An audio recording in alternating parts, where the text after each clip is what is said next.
안녕하세요. 이번 시간은 열 전달 중에서 대류 열 전달에 대해서 알아보는 시간을 갖도록 하겠습니다. 이번 디자인 문제는 유리창이 되겠습니다. 여기가 우리가 겨울철에 보게 되면 그 겨울철 방 안의 온도가 뜨거운 온도인 TH로 유지된다고 합시다. 이 문제에서는 25도씨가 되겠습니다. 그리고 바깥의 경우에는 TC로 유지가 되는데 이때의 온도가 마이너스 5도로 유지되고 있다라고 보시면 되겠습니다. 그러면 열이라고 하는 것은 온도가 높은 데서 낮은 곳으로 흘러가기 때문에 우리가 방 안에서 바깥으로 열이 나가고 있다라고 하는 걸 볼 수가 있겠습니다. 이때 창문의 높이는 1m가 되겠고요. 바로 여기에 창문의 두께에 해당하는 것이 바로 델타가 되겠습니다. 우리들의 문제에서는 바로 2cm 정도가 되도록 되는 것입니다. 여기에 해당하는 TF, 이것은 켈빈 온도로 주로 나타내게 되는데 이때에서 이 TF에 대해서는 나중에 설명을 드릴 것이고요. 이 TF라고 하는 온도에서 그 공기의 물성값이 바로 베타값, 그다음에 점도값, 열 점도도, 프란트 수, 밀도 이런 것들이 주어지게 됩니다. 문제 1번은 무엇이냐면 여기에 공기가 있는데 공기가 마치 정지에 있다라고 생각해 보십시오. 자연대로가 없다라고 하는 것은 정지 상태로 있다라고 여러분들이 이해해 주시면 되겠고요. 이렇게 정지 상태로 있는 경우에는 마치 공기가 부채와 같이 전도에 의해서만 전달된다라고 보면 되겠습니다. 이때 열 전도에 의해서 전달된 열량, 즉 Q.1이라고 하는 것을 한번 구해보자라고 하는 것이 되겠고요.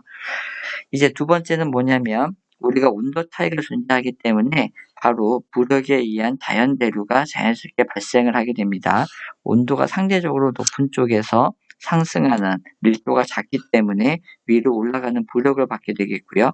온도가 낮은 곳에서는 부력의 온도가 낮기 때문에 그 밀도 값이 더 큰 값이 되는 것이죠. 그래서 아래로 작용하는 순환이 일어나게 됩니다. 그래서 이렇게 순환을 하는 바로 이러한 유동의 흐름 형태가 자연적으로 나타나게 되는데 이것이 바로 자연대류라고 하였습니다. 이렇게를 할 때 바로 여기에 해당하는 열 전달 개수인 바로 H와 그다음에 이랬을 때 유동이 여기에서의 에너지를 받아다가 이쪽으로 빨리 전달을 더 도와주는 것이 되겠습니다. 이렇게 되었을 때 열 전달량인 Q.2에 해당하는 것을 구하는 것이 되겠습니다.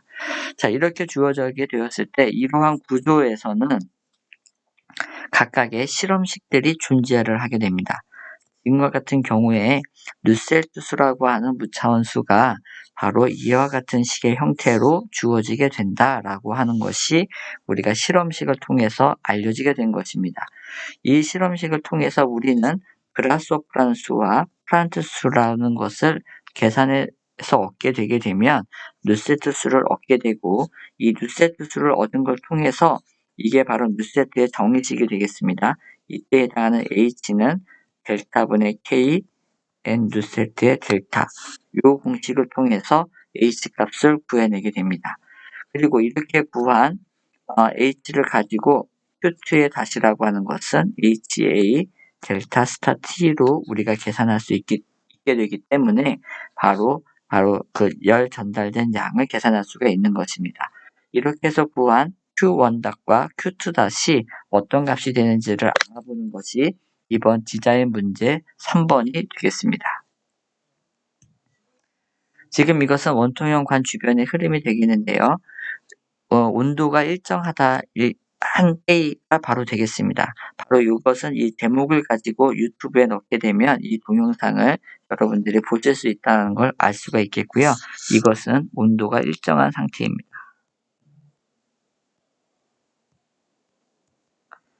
이렇게 되었을 때 레이놀드 수가 작은 데서 큰 데로 증가를 하게 됨에 따라 과연 측류에서 난류의 형태가 보이게 되는 것이죠. 그래서 우리가 이것이 바로 측류일 때 이제 모습이 되겠고요. 이쪽으로 변해가면서 난류의 형태가 되는 것입니다.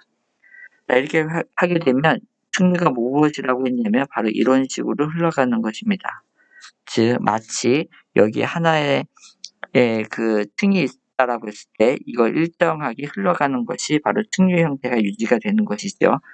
레이놀드 수가 증가를 할수록 이제 와류라고 하는 것이 생성이 되게 됩니다. 이 와류의 생성으로 인해서 여기에 불규칙한 흐름들이 생성이 되게 되는 것이죠. 그러나 이 와류는 동영상에서 보듯이 주기적으로 진동을 해서 보이는 것을 알 수가 있습니다. 이것도 또한 정상 상태의 일 경우에 바로 모습이 되겠습니다. 자, 이러한 유동들이 있는데 이것이 바로 이 원기둥이 바로 붉은색이다라고 한다 할지라도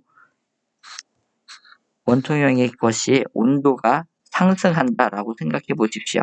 온도가 올라가게 된다. 온도가 올라가게 되면은 이 주변에 있는 유동장은 과연 이 온도에 따라서 영향을 받을까요? 안 받을까요?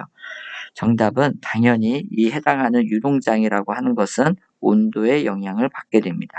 온도의 유동장은 온도에 의해 영향을 받는다. 이렇게 기억을 해주시면 되겠습니다.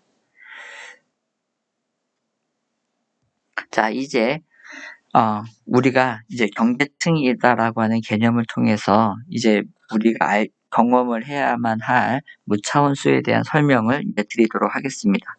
이것은 무한히 넓고 긴 평판이다라고 생각을 해보시면 되겠습니다. 이 평판 위를 유무한대의 속도로 유체가 이렇게 흘러가고 있는 것이 되겠습니다. 그렇게 되게 되면 우리는 어떠한 현상을 경험을 하게 되냐면 이 평판으로부터 아주 먼 곳에 있는 위치에서는 유무한대의 속도로 그냥 다 흘러가는 것을 알 수가 있습니다. 그런데 고체 벽면으로 가까이 가면 갈수록 우리는 이러한 와류나 이런 것들을 경험을 하게 됩니다. 그 이유는 뭐냐면 바로 고체면의 속도가 유체의 속도와 같기 때문입니다.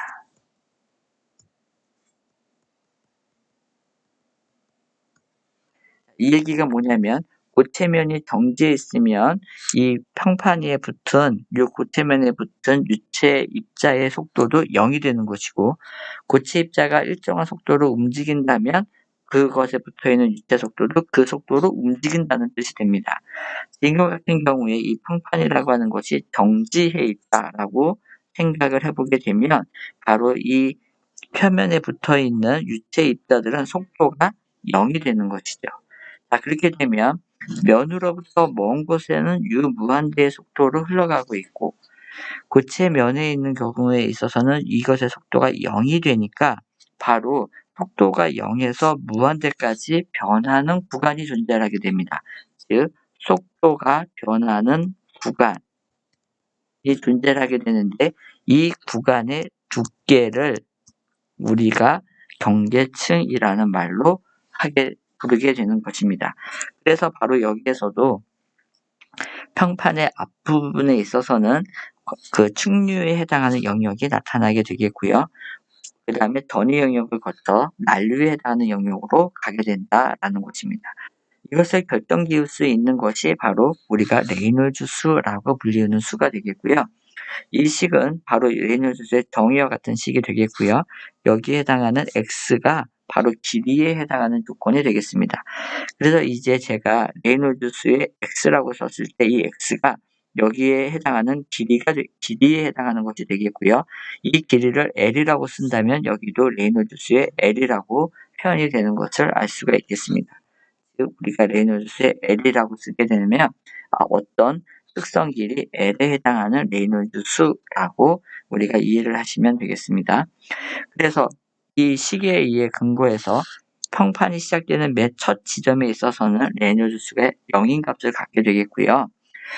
평판이 커짐에 따라서 우리는 당연히 레이놀즈 수가 커지게 되니까 난류에 해당하는 영역으로 간다라고 보시면 되겠습니다. 이때 충류의 경우에 있어서도 바로 이것이 바로 경계층의 두께라는 말을 제가 썼죠.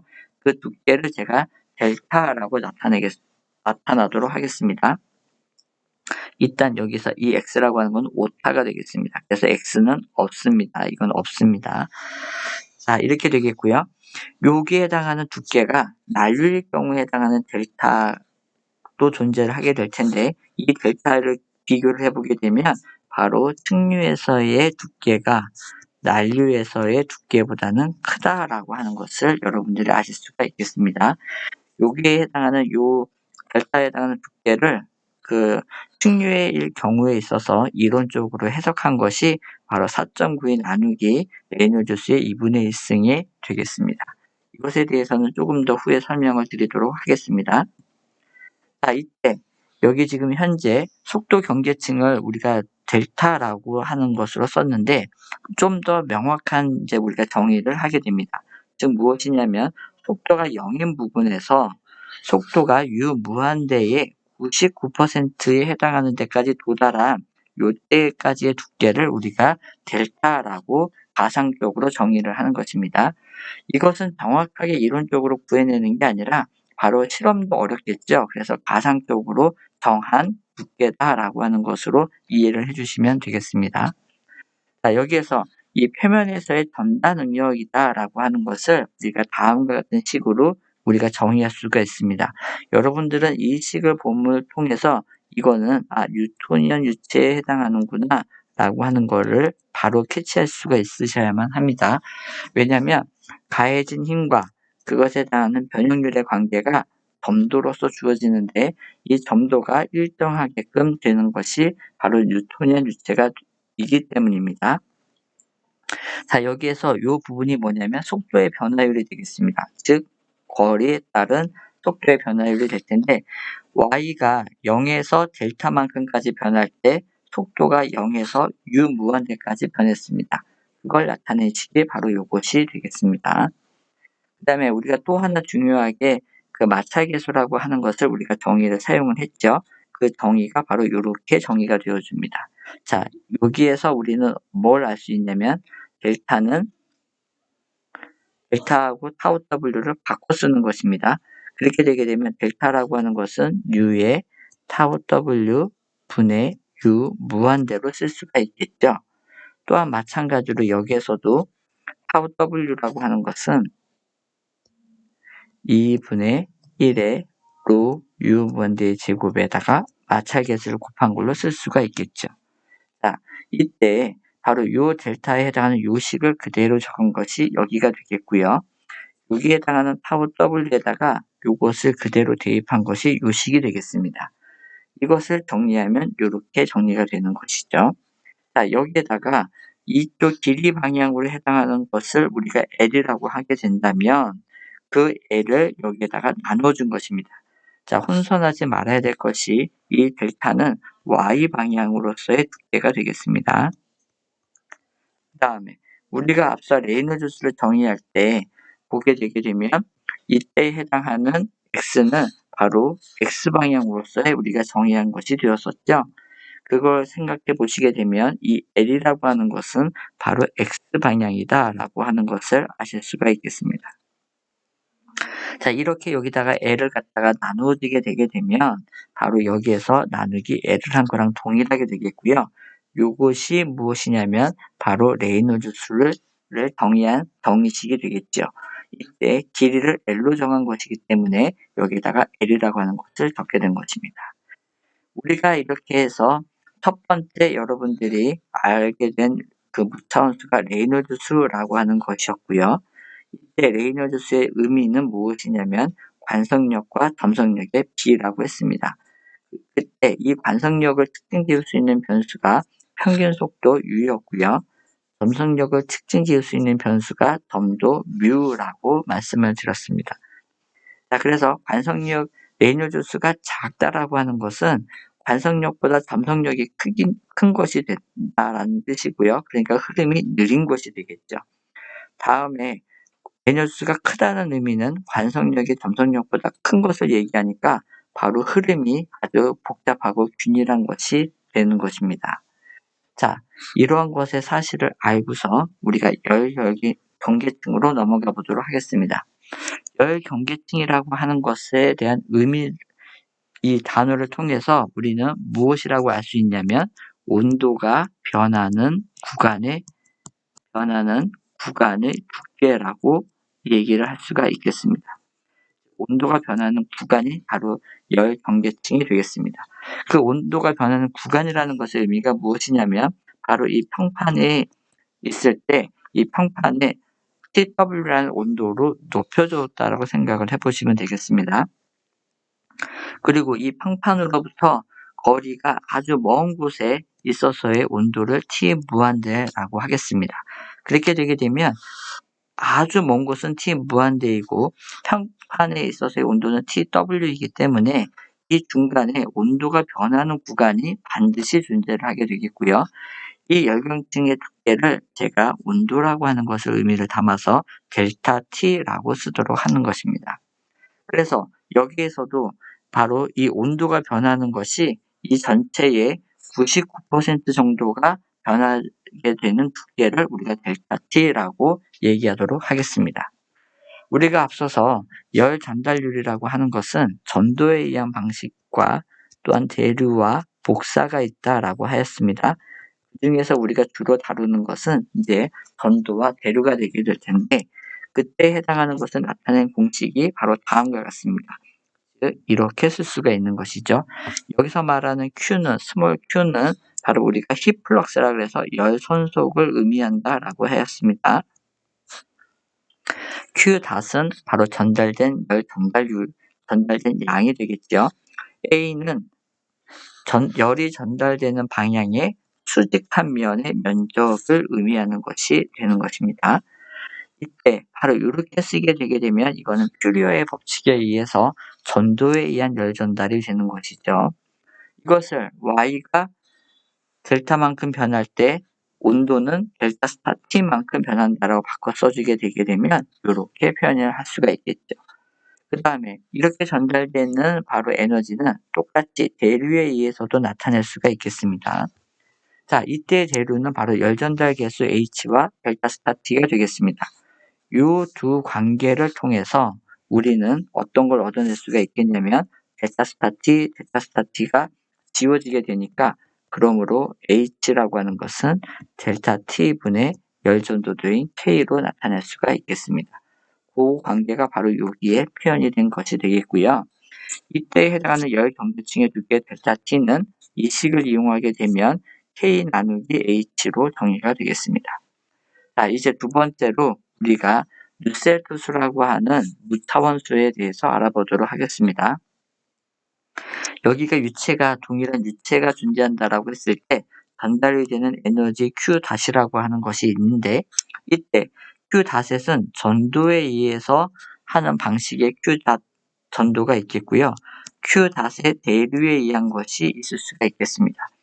이때 열 전달되는 방식에 있어서 대류와 전도의 열 전달 비로 정의되는 것이 누셀트 수라고 하는 무차원 수가 되겠습니다.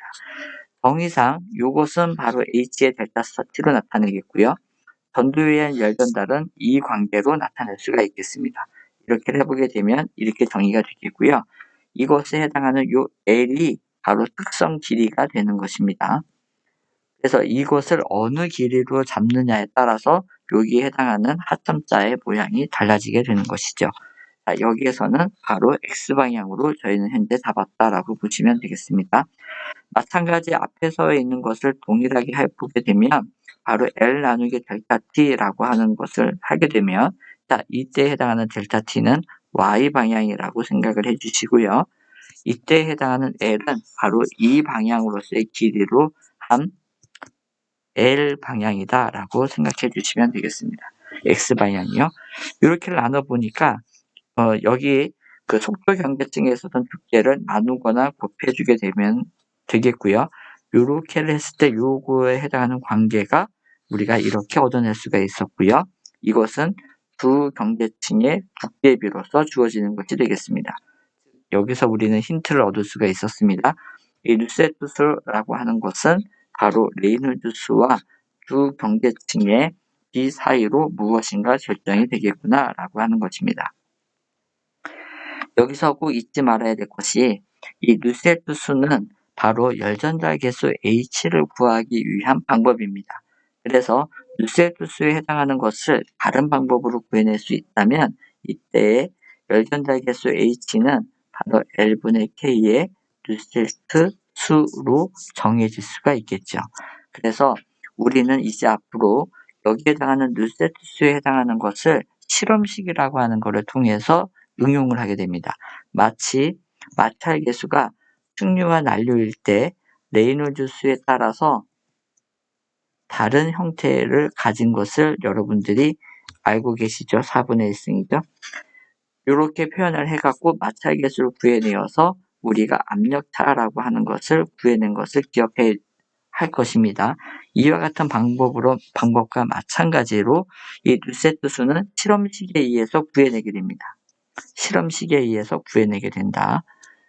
그래서 우리가 여기에 해당하는 열전자 개수 H를 얻어낼 수 있게 됩니다. 그것을 활용하는 방법에 대해서 이제 앞으로 우리가 논의를 할 것입니다. 그리고 이제 프란트 수라고 하는 세 번째 무차원수가 되겠는데요. 이 프란트 수의 정의는 바로 다음과 같습니다. 이때 운동량 확산도 나누기 열 확산도로 정의된 무차원수를 우리가 프란트 수라고 부르게 되겠고요. 이때 운동량 확산도를 나타내는 것을 우리가 누라고 부릅니다. 이것의 발음 기호가 바로 이렇게 누라고 하는 것이 되겠고요. 얘는 알파인 것을 알 수가 있습니다. 이 누의 정의는 뭐냐면 점도를 밀도로 나눠준 것이 되겠고요. 이때에 해당하는 단위가 미터제곱 퍼섹트가 되겠습니다. 열 확산도를 나타내는 것을 우리가 알파라고 할 때 열 전도도 나누기 밀도 비열로 주어지게 되겠고요. 이때 동일하게 단위가 미터제곱 퍼섹트가 됩니다. 이 두 가지에 해당하는 것은 각각 확산도라고 하는 것에 단위가 붙었는데 여러분들은 이해를 할 때 이렇게 생각해 주시면 됩니다. 어느 점에서 어떤 향수가 나온다라고 생각을 해봅시다. 그것의 양이 됐든지 아니면 여기가 주변보다 온도가 높은 온도로 딱 정의가 됐든지라고 생각을 해보시면 여기로부터 확산이라고 하는 것이 이렇게 구와 같은 형태로 퍼진다라고 보시면 되겠습니다. 그래서 확산도가 큰 것이다라고 하는 것은 뭐냐면 동일한 시간에 있어서 요만큼의 거리를 간 것보다는 이만큼의 거리를 간 것이 바로 확산도가 큰 것이 되겠죠. 여기서 말하는 열 확산도다라고 하는 알파의 의미는 동일한 시간대의 열이 요만큼을 갖느냐 이만큼을 갖느냐로 얘기할 수가 있습니다. 즉 이것에 해당하는 요 거리를 바로 두께다라고 하는 것으로 생각할 수가 있겠죠. 그래서 열 확산도가 인 알파가 크게 되면 열 경계층의 두께 델타가 큰 거다라고 생각하면 되겠습니다. 열 확산도가 크면 델타 T가 큰 거다라고 생각할 수가 있겠고요. 마찬가지로 여기가 운동량이라고 하는 양이 있다라고 생각을 해봅시다. 이렇게 되게 되면 바로 여기에 해당하는 누에 해당하는 값이 크게 되면 바로 속도 경계층의 두께 델타도 커진다라는 개념으로 생각을 해주시면 되겠습니다. 그래서 우리가 앞에서 정리했었던 두 경계층의 비라고 하는 것은 결론적으로 이 두 확산도의 비가라고 하는 거에 의해서 결정이 될 거다라고 하는 가정을 해보는 것입니다. 이렇게 정의가 되기 때문에 바로 이 경계층의 두께의 비는 프란텔 수에 의해서 결정이 될 것이다 라고 하는 것이죠. 여기서 말하는 F는 바로 함수를 얘기를 하는 것입니다. 자, 이렇게 되었을 때 이 프란텔 수라고 하는 것은 이것으로 정해지는 것이 되기 때문에 이것과 이것 자체는 다 물질마다 주어져 있는 물성이죠. 그래서 프란텔 수는 물성인 무차원수가 되겠습니다. 이 점을 꼭 기억해 주시면 되겠습니다. 이렇게 봤을 때 수은의 경우는 바로 액체 금속이 됩니다. 액체 금속은 굉장히 프란텔 수가 작은 값을 갖게 되는 것이죠. 물과 같은 부탄호 이런 액체들은 뭐냐면 주로 7에서 한 50과 같은 범위를 갖게 되겠고요. 훨씬 더 큰 값을 갖는 것들이 되겠습니다. 보통의 기체들은 한 0.6에서 한 1 정도 사이에 해당하는 프란텔 수를 갖게 됩니다. 즉 프란텔 수가 큰 것들은 무엇이냐면 운동량 확산도가 큰 것이니까 바로 델타가 델타 T에 비해서 엄청나게 크다라고 하는 걸 알 수가 있겠고요. 프란트 수가 작다라고 하는 것은 무엇이냐면 델타보다 델타 T에 해당하는 값이 크겠네라는 것으로 생각해 볼 수가 있습니다. 이것을 그림으로 나타낸 것이 바로 이와 같은 그림이 되는 것이죠. 그래서 프란트 수가 1보다 작다는 것은 델타 T가 델타보다 크다라고 하는 것이고요. 프란트 수가 1보다 큰 어떤 물질들은 델타가 델타 T보다 크다라고 하는 것을 알 수가 있는 것입니다. 여기에 해당하는 것을 그 근본으로 해서 승률 경우에 평판 위에서의 흐름에 대해서 우리가 맨 마지막 시기에 바로 요 관계가 나오는 것을 알 수가 있었죠. 이것이 어떻게 나왔는지를 약간 설명해 줄 것인데 여러분들은 그냥 한번 봐주시면 되겠습니다. 이 평판 위를 지나는 유체의 흐름은 그 흐름에 대한 방정식이 이렇게 주어지는데 이것을 이렇게 변환해 낼 수가 있습니다. 이때 여기에 해당하는 F가 바로 중요한데 F를 한 번 미분한 값이 바로 요 U라고 하는 속도의 B로서 정의가 될 수 있다라고 인지를 해주시면 되겠습니다. 자, 이렇게를 배웠고요. Y방향의 속도 V라고 하는 것은 이렇게 주어진다라고 보시면 되겠습니다. 자, 이때 이 이타라고 하는 값은 바로 이렇게 주어지게 되는데 x하고 y가 동시에 여기에 속해져 있게 됩니다. 자, 여러분이 주목해야 될 부분은 여기에 해당하는 계산 결과에서 여기 부분에 해당하는 것이 되겠습니다. 계산 결과를 에타에 따라서 이 식을 풀어내게 되면 이 미분 방정식을 풀어내게 되면 다음과 같은 쭉 결과로서 주어지게 되는데 그 중에서 이타 값이 4.918 정도 되었을 때 F'의 값이 0.99다라는 결과입니다. 그 얘기가 무엇이냐면 이타가 한 4.92 정도 되겠죠. 4.92 정도 되었을 때 요것에 해당하는 속도의 이 B값이 0.99에 도달했다라고 하는 뜻이 되는 것입니다. 무슨 말인지 이해되시죠? 자, 요거 우리가 아까 델타라고 하는 것의 정의를 뭘로 했냐면 U 무한대분의 U가 99% 정도 도달될 때까지의 거리라고 했잖아요. 그래서 그렇게 되다 보니까 바로 여기 있는 에타에 해당하는 정의식을 통해서 여기에 해당하는 y의 값이 바로 델타 정도가 될 때 요것에 해당하는 에타의 값이 요 관계에 의해서 4.92 정도가 된다라고 하는 걸 알았다는 뜻이 되는 것입니다. 요 식에 의해서 바로 요 식이 우리가 주어지게 된 것입니다. 델타를 빼고 나머지 이 부분을 오른변으로 옮기게 되겠고요. 여기다가 나누기 x를 해주게 되면 바로 그 나누기 x를 한 것이 여기에 들어간 것이 되겠습니다. 여기 있기 때문에 그래서 요것의 정의가 레이놀드수가 되니까 아까 봤었던 이런 식의 형태가 주어지게 됩니다. 자, 벽면에서의 전달 능력이라고 하는 것은 이렇게 주어지게 되는데 여기에 F2'의 0이 있습니다. 요것에 해당하는 값이 바로 여기에 있습니다. 그래서 여기에 해당하는 값을 바로 여기에다가 쓴 것이 되는 것이죠. 요 전달 능력, 벽면에서의 전달 능력 값을 이용해서 마찰계수 값을 구해낼 수가 있는데 그 값을 해보니까 이렇게 주어졌다 이 뜻입니다. 요 관계를 이용을 해서 우리가 바로 누스레트 수에 해당하는 평판에서의 식을 정리해낼 수가 있게 되는데 바로 이것의 원래의 것의 의미가 무엇이냐면 2분의 F의 레이놀드 수의 바로 어떤 델타 T분의 델타 요것이었죠.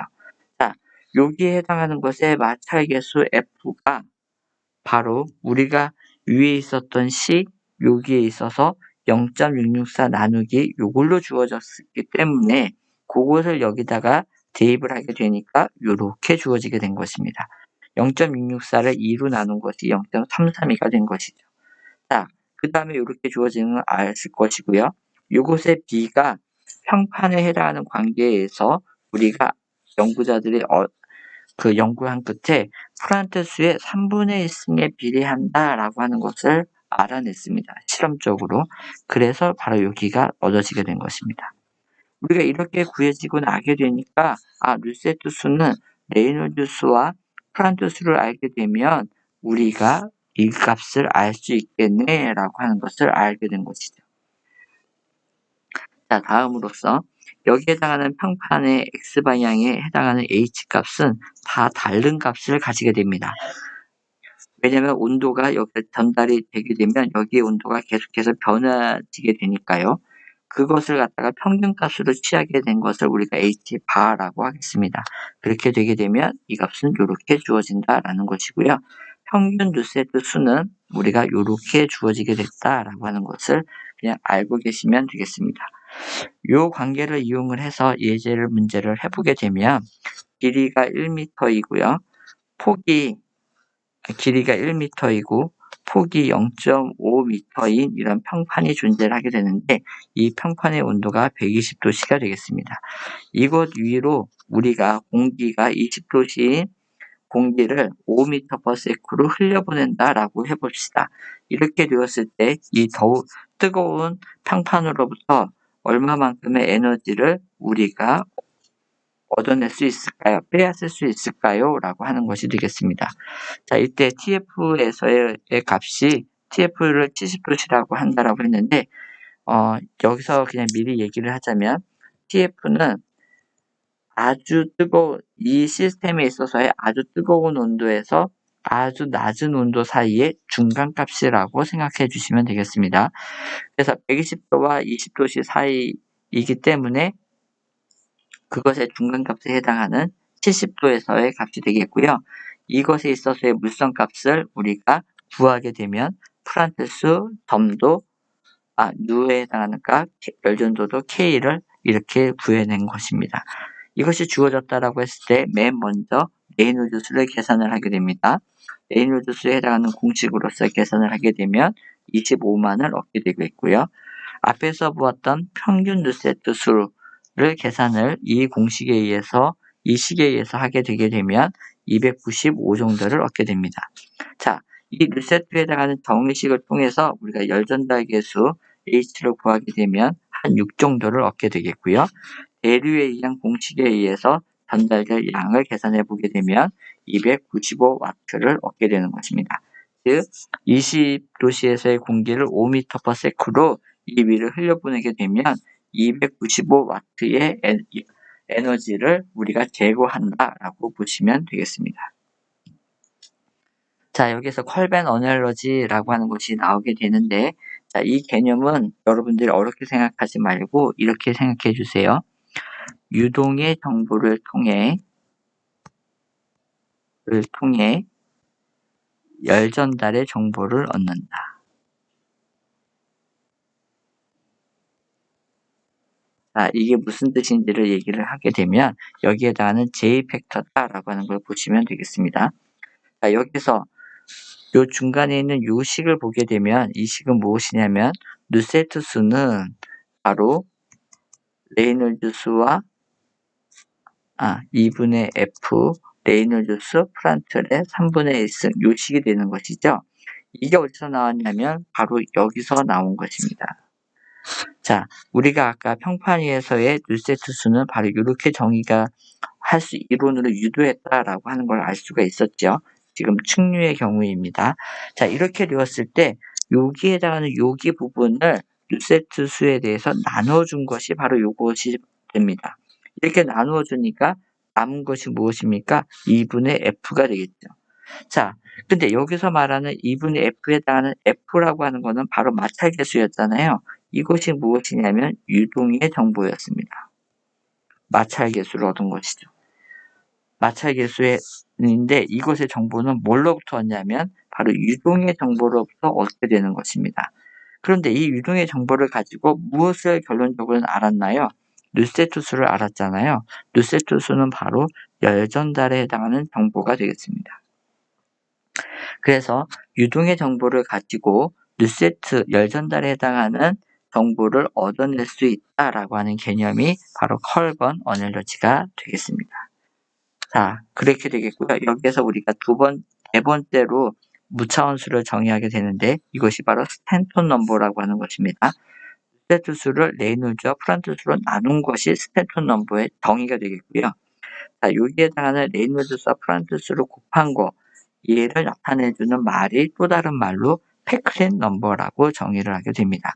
이것은 그 각각의 정의들을 다 집어넣었을 때 공식이 이렇게 주어지게 된다라는 뜻이고요. 이 스탠톤 넘버를 알게 되면 누세트 넘버를 안 것과 동일합니다. 왜냐하면 열전자 개수 H가 여기에 있기 때문입니다. 자, 이제 난류의 경우에, 아까는 여태까지는 측류의 경우였고요. 이제 난류의 경우를 해보게 되게 되면 마찰 개수 표면에서의 전달 능력에 해당하는 값이 달라졌습니다. 즉 흐름이 다르게 되면 유동의 특성이 달라지게 되면 이것에 해당하는 마찰 개수 값도 달라진다는 뜻이 되겠고요. 그것에 해당하는 따라서의 보정식도 기체들의 경우에는 대략 이 정도로, 그 다음에 대부분의 액체의 경우에는 이와 같은 식으로서 바로 누세트 수에 해당하는 보정식이 결정이 되는 것입니다. 여기에 해당하는 이것은 다 실험에 의해서 우리가 얻어낸 실험식들이 되겠고요. 보시면 알겠지만 레이놀드 수에 해당하는 파워와 프란트 수에 해당하는 파워, 또 앞에 붙어있는 개수값들이 달라진 형태다라고 하는 것을 여러분들이 확인할 수가 있을 것입니다. 자, 이렇게 강제대류하고 대류의 종류에는 강제대류하고 자연대류가 있는데, 자연적으로 내비도도에 일어나는 유동의 흐름, 자연스럽게 발생하는 유동의 흐름이 바로 자연대류가 되겠고요. 강제적으로 유동을 일으켜준 것입니다. 강제적인 유동의 흐름이 바로 강제대류라고 우리가 부르게 됩니다. 즉 펌프나 터빈이 됐든 무엇은 어떤 방법에 의해서든 인위적으로 무엇인가를 해주어서 우리가 흐름을 유발했다라면 그것은 바로 강제대류가 되는 것이죠. 이렇게 되었을 때 바로 여기에 해당하는 식의 형태를 보시면 되겠습니다. 이 누세트수라고 하는 것은 그 각각의 시스템에 따라서 앞에 붙어있던 어느 상수, 레이놀드 수, 프란트 수에 따라서 이렇게 결정이 되는 보정식을 갖고 있다라는 뜻이고요. 자연대류의 경우에는 이것이 무엇의 함수냐면 레이놀드 수 대신에 그라스호프 수라고 하는 것이 들어가게 됩니다. 그라스호프 넘버라고 불러지는 것이 들어가게 되는데, 이 그라스호프 수의 정의가 무엇이냐면 부력과 점성력의 비로 나타낸 무차원 수가 그라스호프 수가 되겠습니다. 이것에 해당하는 정의가 바로 이와 같이 정의가 되어 있고요. 이때에 해당하는 온도는 베타는 바로 1 나누기 TF가 되겠고요. 이 TF를 앞에서도 얘기했지만 이걸 필름 템퍼러처라고 부르게 됩니다. 그리고 이것의 정의는 뭐냐면 여러분들은 그냥 그 시스템에서 최소 온도, 최대 온도의 중간값이다 라고 하는 것으로 알아주시면 되겠고요. 이것을 사용할 때는 항상 켈빈에 해당하는 온도 단위로 바꾸어서 집어넣으시면 되겠습니다. 자, 이렇게 되었을 때 바로 우리가 시스템에서 걸리는 온도차, 중력 가속도, 그 다음에 어떤 특성 길이가 되겠고요. 그 길이에 따라서 여기에 있는 L이 정해지게 되겠습니다. 자, 이렇게 정의된 수가 바로 그라스호프 수라는 걸 알 수 있겠고요. 강제대로에서는 다시 한번 얘기하지만 누세트 수는 레이놀즈와 프란트 수의 함수로서 표현되고, 자연대로에 있어서는 그라스호프 수와 프란트 수의 함수로서 누세트 수가 표현된다. 이걸 알아주시면 되겠습니다. 이제 문제로 다시 돌아오게 되면 이제 이와 같은 식이 전혀 낯설지가 않게 된 것이 되겠고요. 여기도 보게 되면 누세트 수는 이에 해당하는 것이 델타에 의해서 정의된 누세트 수다라는 의미고요. 이 그라스호프 수도 바로 델타에 의해서 정의된 그라스호프 수다라는 걸 아실 수가 있겠습니다. 자, 이것을 이제 계산을 해보도록 하겠습니다. 자, 맨 첫 번째 문제가 바로 전도에 의해서만 된다라고 하는 경우이죠. 바로 공기에 해당하는 것에 있어서의 전도에 해당하는 열 저항식이 D 나누기 KA가 되니까 이걸 계산하게 되면 0.667 정도를 얻게 되겠고요. 열 저항이 되었을 때 양변에 걸리는 온도차, 델타 스타 T를 이용하게 되면 45W가 나오는 걸 알 수 있게 됩니다. 자, 이 두 번째 문제에서 첫 번째 우리는 제일 먼저 그라스호프수를 계산해야만 합니다. 정의에 의해서 여기가 바로 델타니까 델타에 의해서 집어넣어야만 합니다.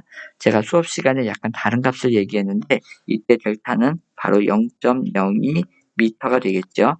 요 값을 넣어서 계산을 하게 되면 2만 정도에 해당하는 값이 나옵니다. 자, 이때 이걸 계산할 때 여러분들이 바로 이 TF에 해당하는 값을 잘못 계산하실 수가 있는데 현재 문제에 있어서 25도씨하고 마이너스 5도씨하고의 중간값이 되기 때문에 이 값은 바로 10도씨가 되겠습니다. 그래서 이 TF에 해당하는 값은 제가 켈빈으로 바꿔서 한다라고 했기 때문에 283분의 1 요것에 해당하는 값으로서 이 그라스호프수를 계산할 때 베타 값을 넣어주시면 되겠습니다. 자, 이렇게 해보니까 여기에 해당하는 누세트 수는 이제 1.43이 나오게 되겠고요. 이 식을 통해서요. 이때 열전달 개수 H를 계산을 해보니까 2.14가 나오는 것을 알 수가 있겠습니다. 자, 전달된 양을 재료에 의한 공식으로서 계산을 해보게 되면 64.3이 나온 걸 알 수가 있겠습니다. 바로 자연재료에 한 것이 전도만에 해당하는 것에 한 것보다는 더 많은 에너지를 전달한다고 하는 것을 우리가 확인할 수가 있겠고요. 자, 이때 중요한 것이 바로 이것을 확인해 보는 것이 되겠습니다. 여기서 구한 누세트 수 1.43을 Q1에다가 여기 있는 것에다가 곱하게 되면 정확하게 Q2가 나오는 걸 아실 수가 있습니다. 왜 그러냐면 바로 누세트 수의 정리가 바로 이것이기 때문입니다. 즉 Q1 답분의 Q2 다시 됩니다. 전도에 의한 열전달 분의 대류에 의한 열전달. 그 B가 누세트 수이기 때문에 사실은 Q1 닷 곱하기 누세트 수를 하더라도 여기에 해당하는 64.3을 계산해낼 수가 있게 되는 것입니다. 자, 이상으로 대류 열전달에 해당하는 파트를 마치도록 하겠습니다. 감사합니다.